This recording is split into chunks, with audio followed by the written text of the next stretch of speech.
మూడో వర్షిప్లోకి నాయనా నాయనా నాయనా నాయనా మేము అడుగు పెడుతుండగా ప్రభా,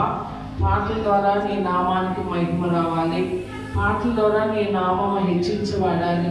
పాటల ద్వారా నీ నామము ఘన నీ హస్తపు నీడకు పరుగెత్తగా